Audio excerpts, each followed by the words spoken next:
Hi everyone, so I'm here to talk about module magic, that is multi-module workspaces to the rescue.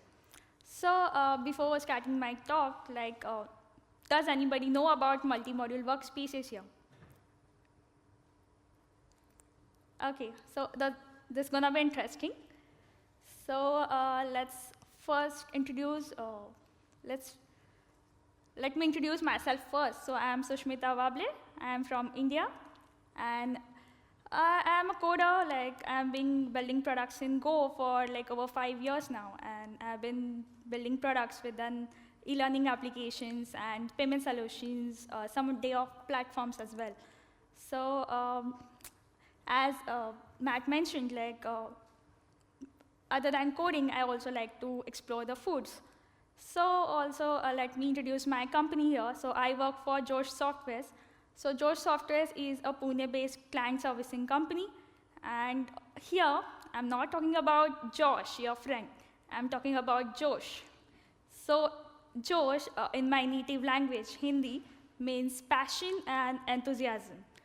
So we believe the programming is art and we are the artists. We are also the early adopters of Golang in India, and we also love arranging the workshops, talks, and events. We are also the proud organizers of go.work India last 8 years. And yeah, please follow us on Twitter if you want to know about Josh more. So let's talk about the dependency management. So what are dependencies? So whenever you import any of the external dependency in your code, that's the dependency. So any third-party package that you're using is the dependency. So how do you manage these dependencies?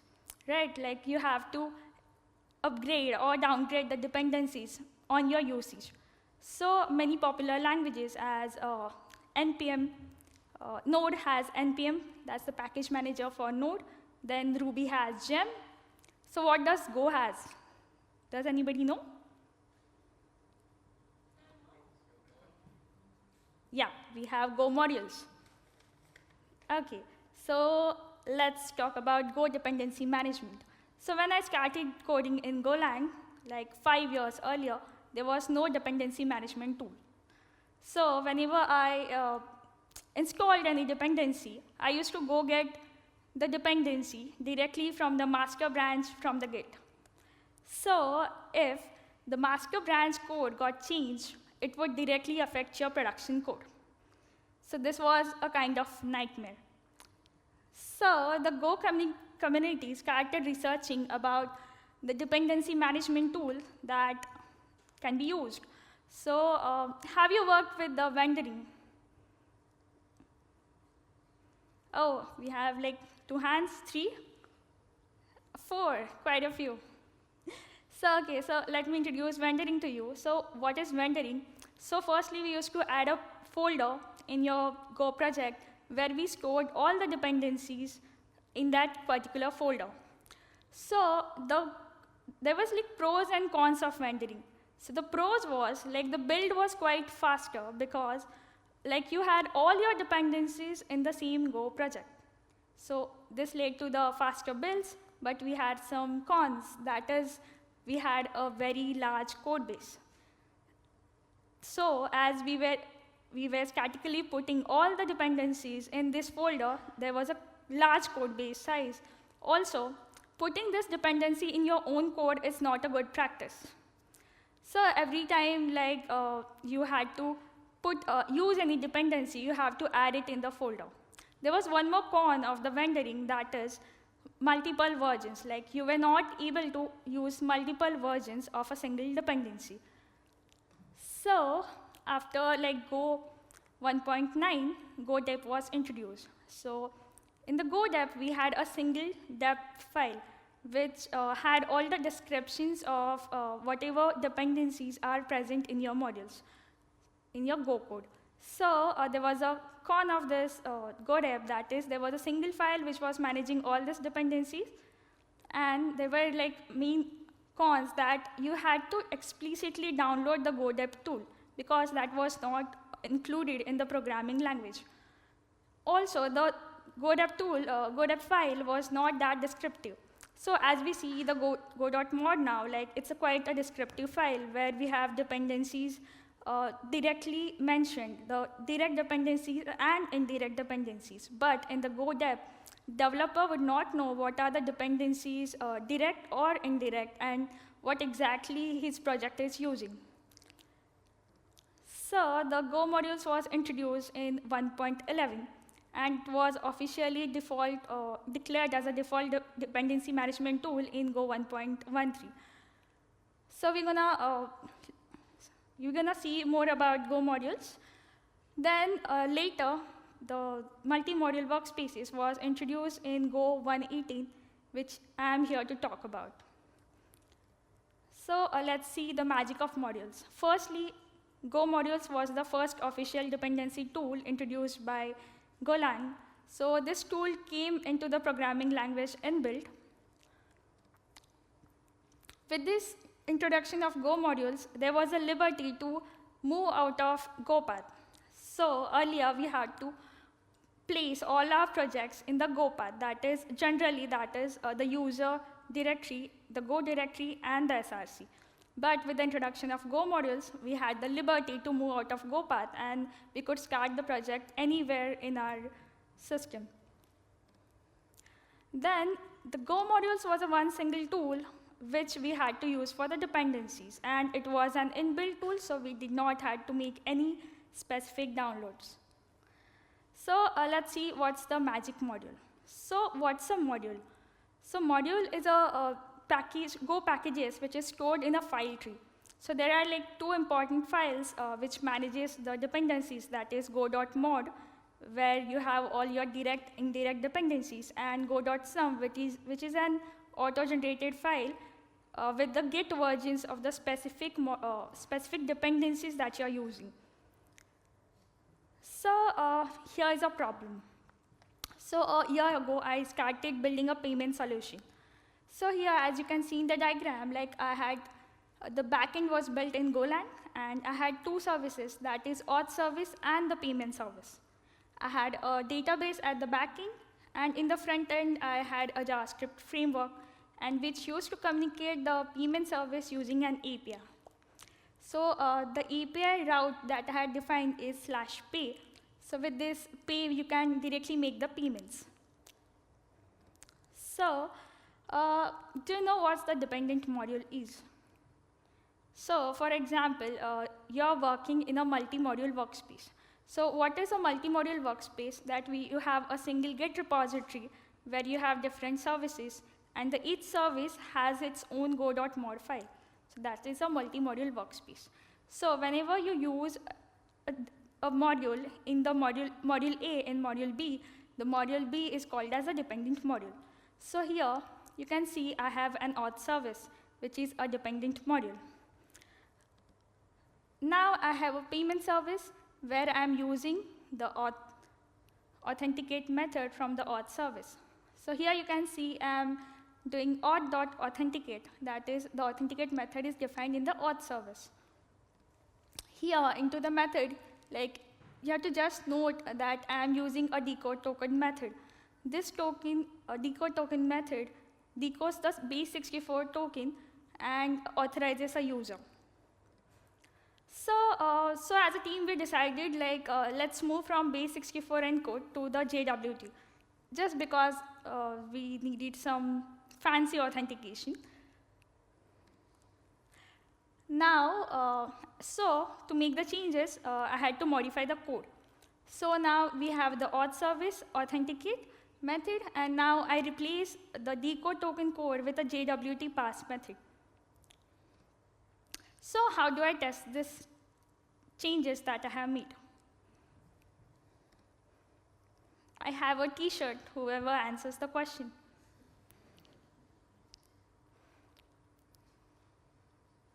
So I'll elaborate more on the question. So I have some local changes that I have made in one of the modules. And now I want to test these changes in the payment service. So how do I test it? Huh? Yeah? Unit testing or end-to-end test? So you're seeing I can write the unit test cases, right?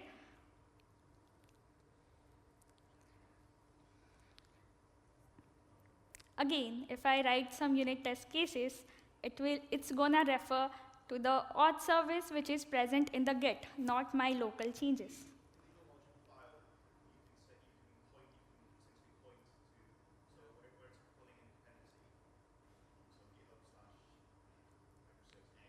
Mm-hmm.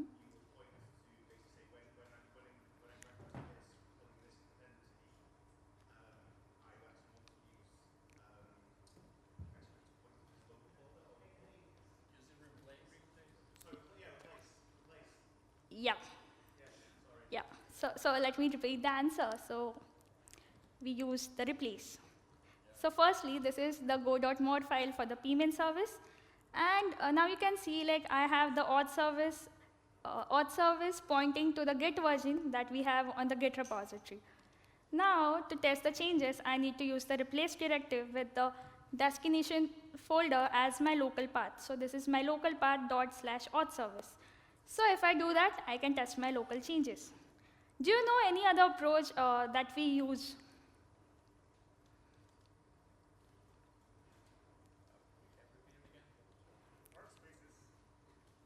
Yeah.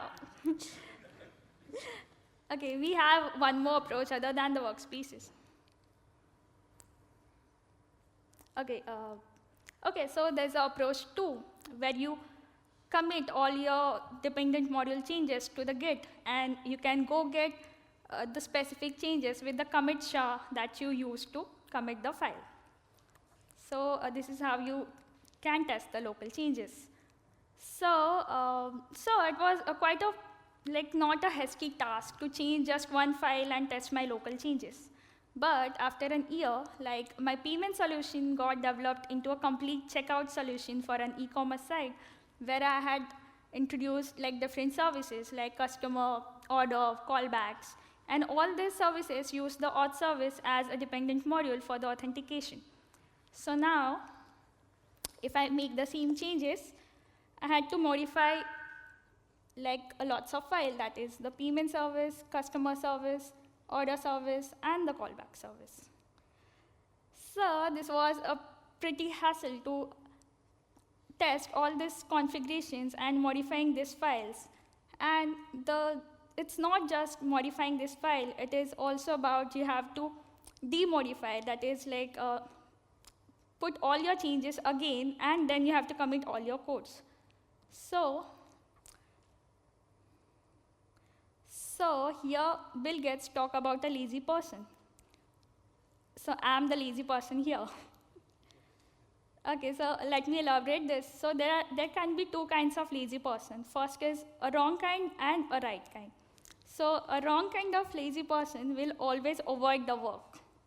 And the right kind of lazy person will find the shortcuts, save time, and meet the deadlines, and also save a much of time to play football. So I'm a kind of right lazy person. So let's go through the challenges that we have in Go modules.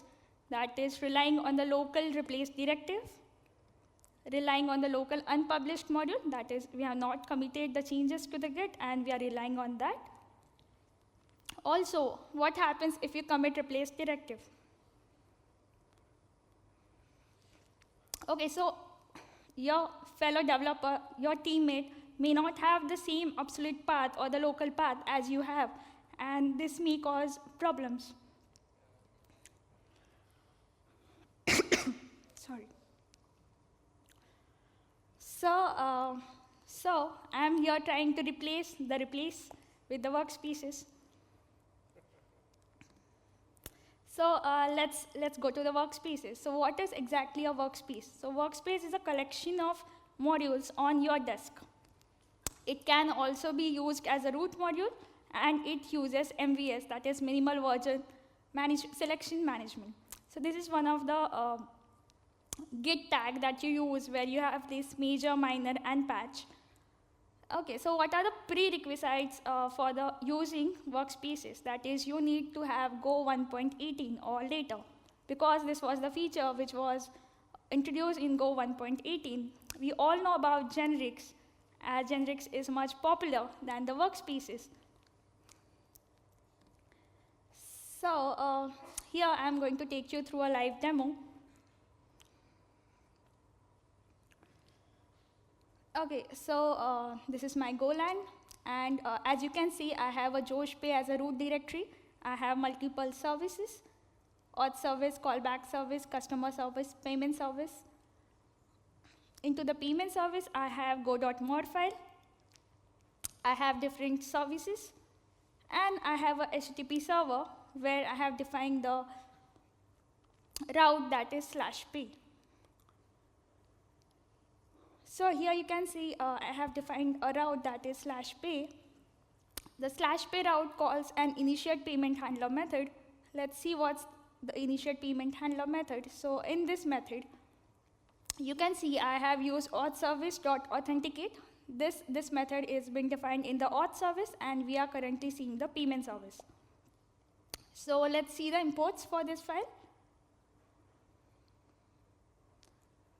So now you can see I have imported auth service from the GitHub, Sushmita, JoshPay, auth service, and the service. Service is the file name.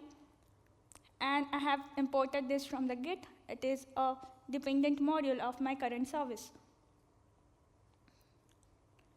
Now let's see what we have in the authenticate method. So I go back to the project. I go to the auth service. So let me find where I have defined this method.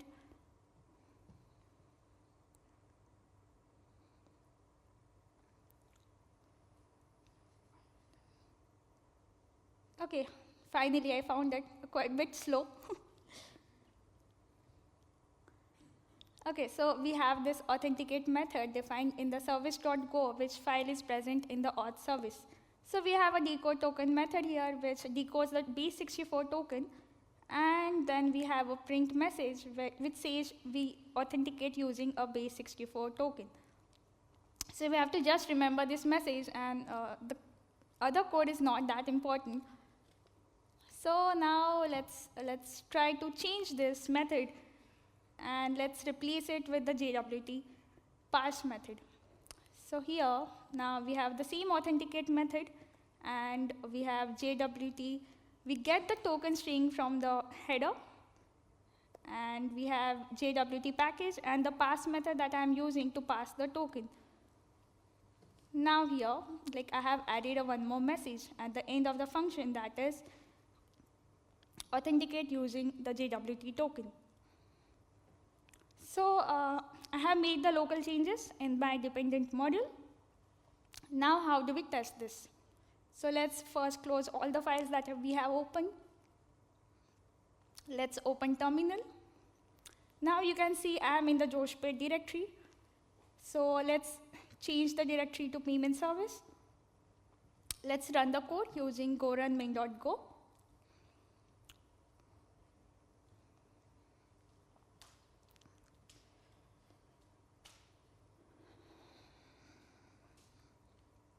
Okay, so now you can see the server is being started on 8080.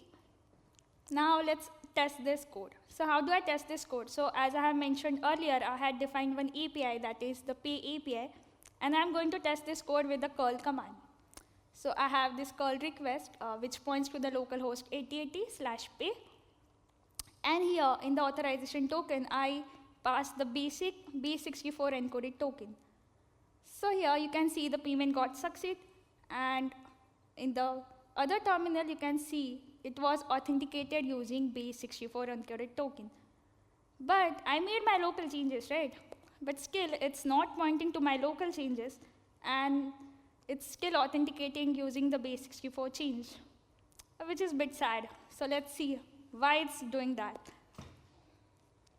So let's open the project directory, and let's have a look at go.mod file in the payment service. So I have the module name is payment service. Then I have the required directory, and here I have auth service, which I have imported, and there's the git version, which specifies the code which is already present on the git and not my local change. So as this is pointing to the git, I'm not able to test my local change. So what do? I use replace, right? So yeah, should I use replace? No, because that's the whole point of this talk, that you have to replace the replace. So let's replace. And now let's see how we can test the changes without adding the replace directive. So I go to the terminal. So here's some magic that you're gonna see, that without modifying any mod file, we can test the local changes. So let's clear the terminal. Let's change the directory to the root. Now you can see I'm in the Josh paid directory, which is my root directory. I have all the modules present in this directory. So I'm gonna use a command, go.work init, and I'm gonna specify all the modules that I want to test. That is go.work init, payment service, and the auth service. So here you have to remember the command. The command is go.work init and the module names. So I have initialized the workspace. So what exactly happened? So if we list all the files, you can see the go.work file got added to the root module. So we have initialized the workspace. Now let's try to run the service. So how do we run the service? We run the service from the root folder using go run module name. That is go run payment service.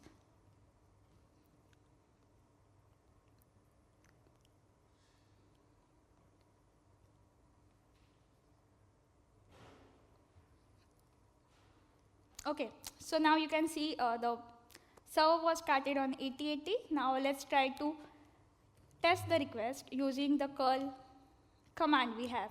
So here we have same curl command. The only change is we are changing the authorization token, and here we are going to use the JWT token instead of base64 token.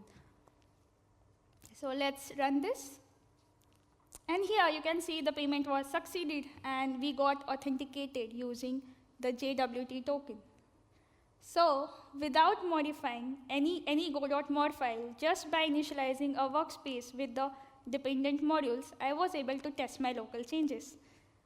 So if anybody who is working with multi-modules knows my pain, so I was that happy.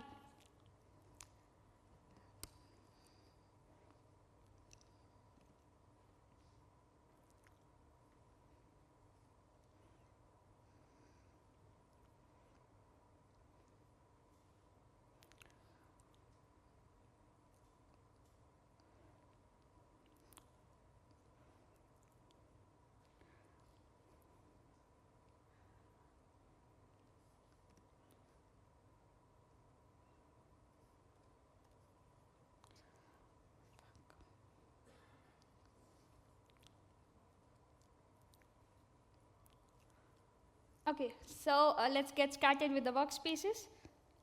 Let's list all the services that I have in my project. That is, you know the number of services: auth service, callback service, customer service, order service, and the payment service. We are going to initialize the workspace with the payment service. So after we have initialized, we have a new file that is made, that is go.work. Now let's see exactly what is the content of this go.work file. So I use the cat command, and now you can see the go.work file is just of the 2 lines, where we have go directive with the version that I'm using, and I have the payment service, the module that I have added to the workspaces. So what if you have to add more modules to the workspaces? You can use the command go.work use and specify all the modules that you want to use for the workspaces. Here, if we add all the modules, then the go.work files looks like this. Like you can see number of modules in the use directive. So what exactly is go.work? So go.work is a collection of modules, and it is managed just by one file, that is go.work. So any folder where you have initialized the workspace can be your local workspace to test all the changes you have. So we have already seen the structure of go.work, and how do we run the services is from the root module, we do go run the module name. Let's just take a recap of what we just saw in the video, that is adding a feature to an upstream module. So I made the JWT changes. I tried to run the service with the traditional command we have, that is go run main.go, and you can see the server has been scattered on 8080. We test the changes with the basic base64 token, and now you can see it got authenticated using base64.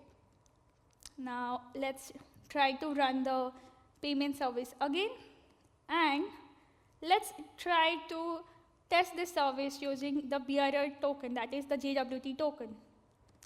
Now you can see an error that this authentication is invalid, right? Because the token prefix is different, because the code I'm pointing to is a base64 decode token, and I'm trying to test it with the JWT token. So let's change the directory. Let's initialize the workspace.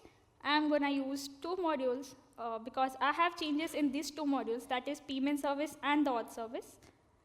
Let's list the files. We have go.work file. Let's run the service, and now if we test it with the JWT token, we have authenticated using JWT token. So without making any changes to the go.mod file, adding any replace or committing your code to the Git, we are able to test all our local changes just initializing one file. So how does go.work manages all the dependencies? Any idea like how do we do this? So with the introduction of Go 18, we have a go.work environment variable, which is initialized whenever we initialize a workspace. So what exactly the compiler does, so whenever you try to run the service, it will see if you have go.work file present in that folder. If we have that file, it will automatically on the workspace mode, and it will test your local changes. So there is one more file which gets auto-generated, that is go.work_sum, and this is similar to the go.sum file that we have for modules. So here it saves the local version of the changes that you have made, and this points to the go.work_sum file, and you can see what changes exactly were made in the dependent module. For example, now my go.work_sum file will have a pseudo version of the auth service that I have made changes to. Now, is it only the local changes I can test with the workspaces? The answer is no. I can experiment with the unpublished module. So what is an unpublished module? So any module that you have not pushed on the Git is an unpublished module.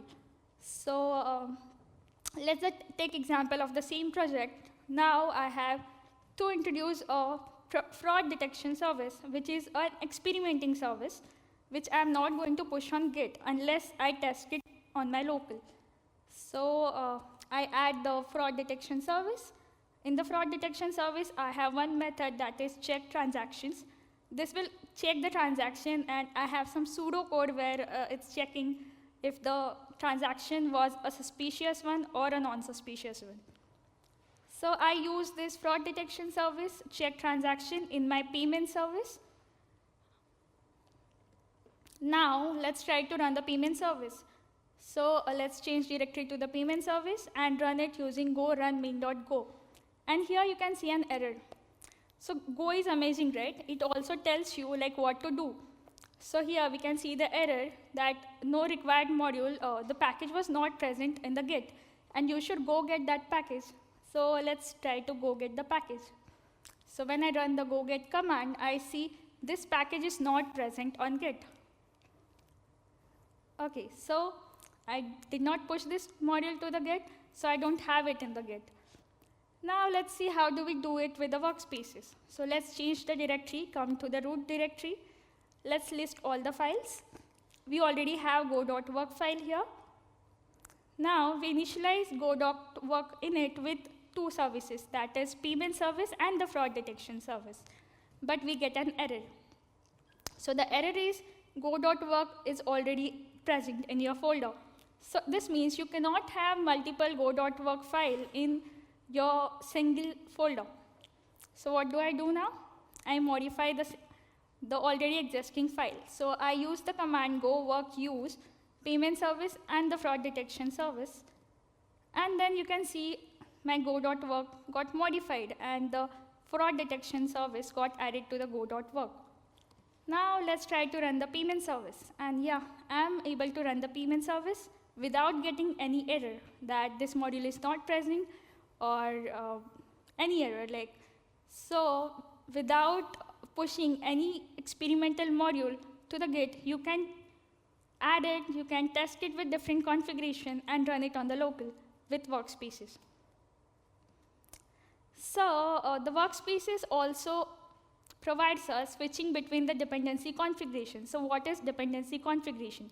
So suppose you have a multi-module project where you have different services. Okay, so let's take an example here where I have payment and the order service using a same version of the dependency. But I also have a different configuration where the payment and the fraud service use a different version of the dependent module. So what Workspaces suggest us, we can create 2 different folders and initialize the Workspaces with different go.work files. But this is quite redundant, right? We are going to just copy and paste the code in the 2 different folders. So this is not the way I prefer to. So there is an approach too, where you can directly edit go.work file, and whenever you are testing the configurations from, let's say, A, you comment out all the modules that you don't require. So here you can comment out the module using the / method. Now, when working with go.work, so what do you think? We have 2 files that are being created, that is go.work and go.work.sum. So should we commit it to the Git? Okay, I have t-shirts, but I don't have many. So who can tell me why we should not commit these files?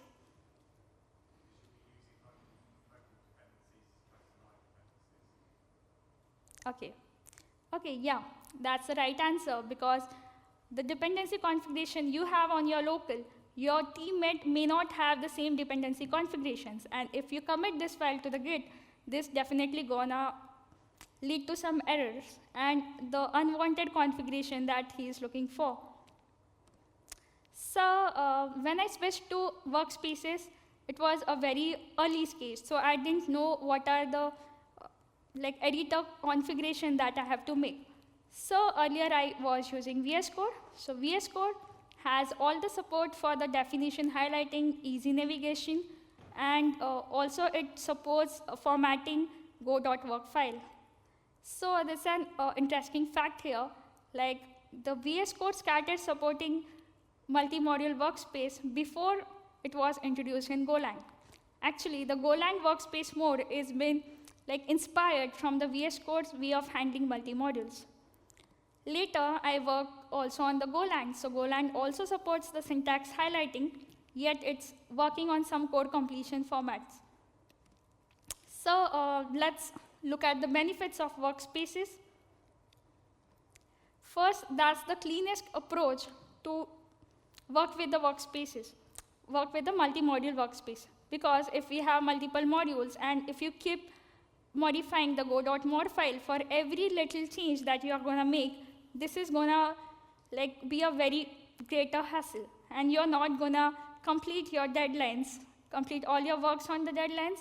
So in my opinion, this is the cleanest approach. We just introduce 2 files and we can test all the local changes.